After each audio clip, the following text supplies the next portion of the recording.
तो प्यारे दोस्तों, आज की इस वीडियो में हम लेकर आए हैं प्रतिशत के बारे में। आइए समझते हैं प्रतिशत क्या होता है।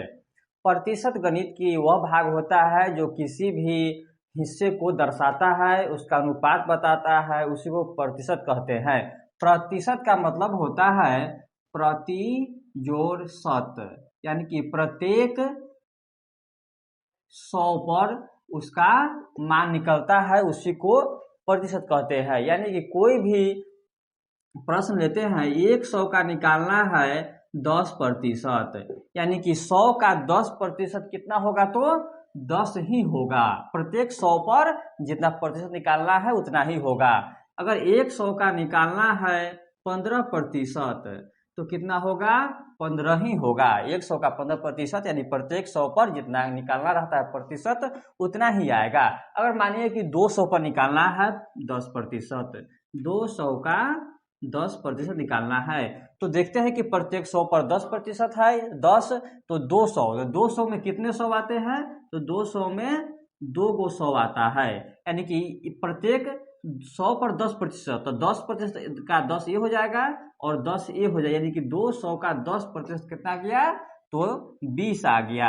अगर कोई संख्या और लेते हैं, 200 का निकालना है 15%, यानी कि इसमें 100 जोड़ इसमें भी 100 है, यानी कि प्रत्येक 100 का 15% 15 है, यानी कि 100 में 15% 15 गया, फिर 100 में 15% 15 गया, यानी कि इसको जोड़ने पर 30 आता है, यानी कि 200 का 15% 30 हो जाएगा।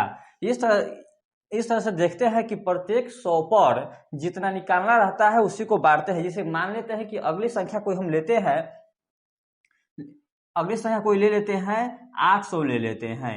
800 का निकालना है 10%, 800 का 10% निकालना है, तो इसमें कितने 100 है 8 में, तो 8 में देखते हैं कि 100 गुने 8, यानी कि 800 लाने के लिए 8 गो 100 है और हमको निकालना है 10% 800 का, तो देखते हैं इसमें 800 है, 8 गो गुने इसको गुना करेंगे 10, यानी कि कितना है, 800 का 10% निकालने के लिए 10 इसमें है 1 और 100 का 8 है, यानी कि 10 अठे 80, यानी कि 800 का 10% 80 हुआ।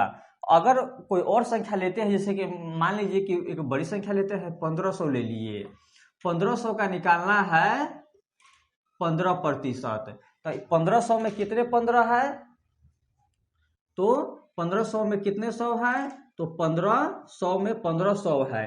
अब प्रत्येक 15 का पैसा निकालना है, तो 15 से इसको गुना करेंगे और 15 ये 225, यानी कि 1500 का 15% 225 आएगा। तो आप इस तरह से समझ सकते हैं कि कोई भी संख्या प्रत्येक 100 पर जितना रहेगा उस हिसाब से उसको गुना करके हम उसका प्रतिशत निकाल सकते हैं।